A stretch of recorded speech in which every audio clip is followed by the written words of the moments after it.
It is going to be to Lester. Y Central's got the ball now. They go baseline. They're going to kick it back out up top. Playing a little street ball now. As rejected. They try to throw it out of bounds. Andrew Hensley with the steal. They tried to bounce it off Hensley's leg. He just kind of reached out and caught it. Up and in, no good for Y Central. Y Central, though, with another rebound. 3-point attempt is up by Brody Allison, no good. And they're going to call a foul. Number 10. That's going to be Ben Brickey. That's only his second. Brickey's, like I said earlier, he's had a really good game defensively. Okay, so they're going to call the foul on Brickey. No, Brickey's shooting. My mistake. Well, who they give the foul to? They gave it to number 10. Okay. No, they decided that Matthew, I guess, gets it. How do you get 2 and a 4 out of 2 ones that you hold?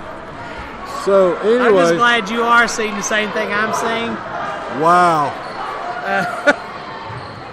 Total mayhem has broke out. Okay, Gate City's got the ball. They're dribbling. They come down court. Ghost has got the ball.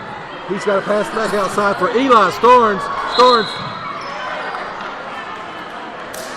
Starnes misses the 3.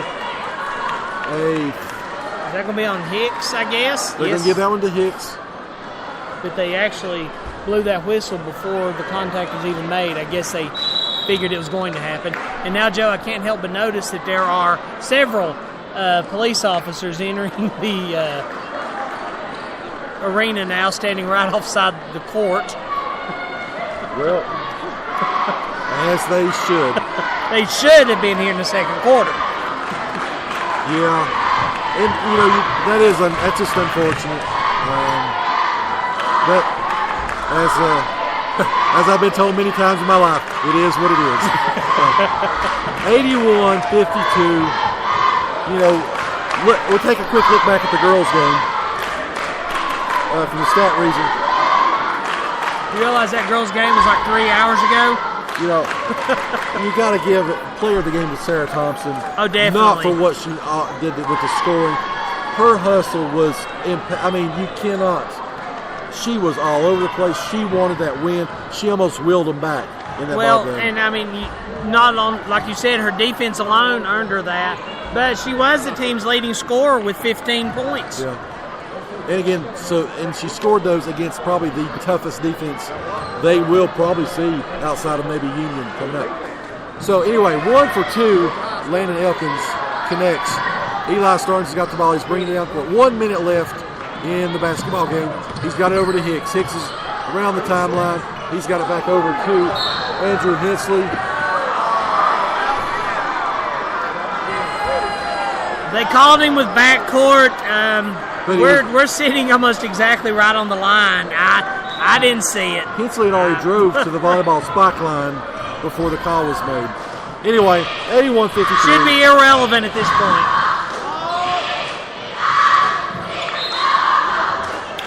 They're going to say that was off Y Central when Quinn knocked the ball out of bounds for Gate City. So anyway, Gate City with the ball. Here comes Hensley. And I believe they're going to call that on Brody Allison. And if they do, that should be his 5th.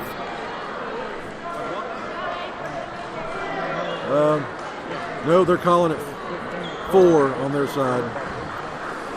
The official score said 5. The girl next to him said 4. The guy with the computer said 3. Well, I have him with 5.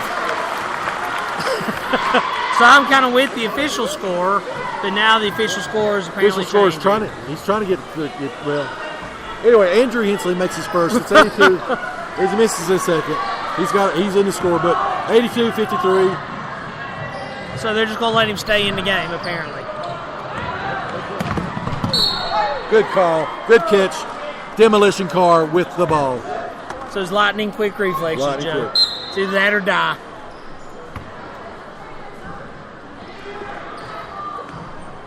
.23 seconds left. 82-53. Lester with the ball. They set a pick, trying to get pass it back outside. That's going to be to Brody Allison. Allison's got the ball.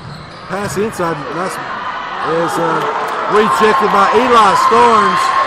Jake Hicks has got the ball. 3, 2, 1. Exclamation point! Oh, no.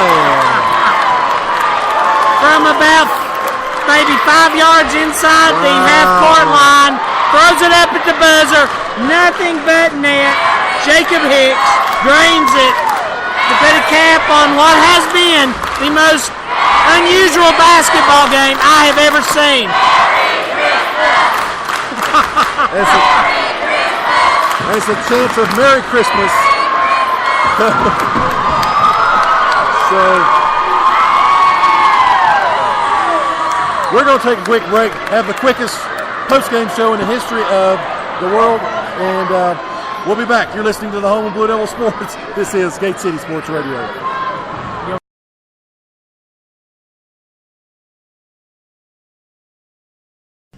When we sit down with a family at Trinity Funeral Home, we have just one goal: to create a fitting, memorable, and affordable service for their loved one. Together, we explore a wide variety of services and products available. Our staff has years of experience caring for families from all walks of life. Each family comes to us because they know we are the trusted leaders in our profession. So give us a call today at Trinity Funeral Home at 423-723-8177. Again, that's 423-723-8177. Again, Trinity Funeral Home.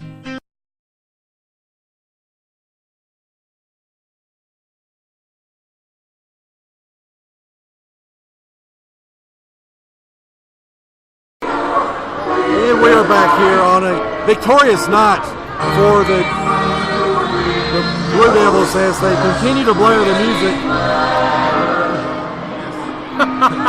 I don't know. I mean, I've said that how many times tonight? I don't know. Right. Quickly, let's go over the stat line from the game. Let's talk about the scoring and our rebounds and what we got to do to get ready again as we move forward with we've got 2 wins in the conference now, and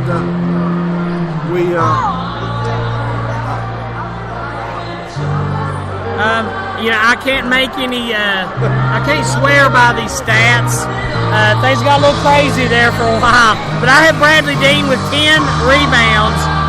Luke Reed came in with 5 off the bench. Another solid defensive performance from Reed. Is he the Dennis Rodman of this team? Could be. I was more partial to Lambier, as I alluded to earlier, but you know. Don't forget the Spider. Don't forget John Sally. Go ahead. I'm sorry.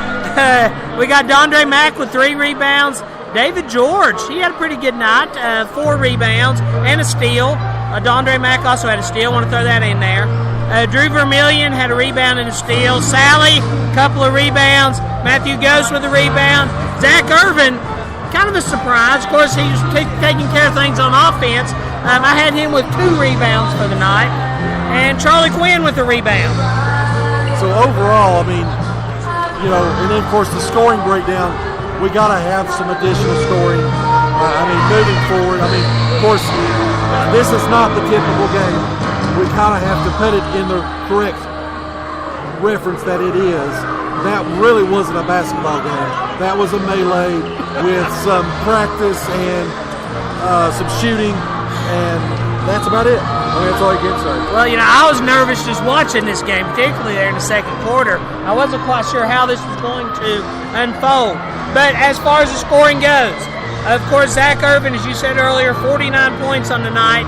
Bradley Dean with 18. But then we did kind of have a good mixture with scoring. I've got Luke Reed with 3. John Compton had 1 3-pointer, so he's got his 3 points. Andrew Hensley with the free throw. David George with a couple of points. Drew Vermillion with 3. Jacob Hicks with 3. Jonathan Sally with 1. And Matthew Ghost with 1. So outside of the big 2, it was pretty even across the board. Well, again, a victorious night for Gate City as we move into some non-district matchups. The girls, again, tomorrow will be at Tennessee High. Then we've got another super coming up at Daniel Boone on Tuesday. Then we go to the Hill, Science Hill, on Friday night. So 2 TSSAA powerhouses next week. And then Christmas, the girls will go to the Emory and Henry Classic.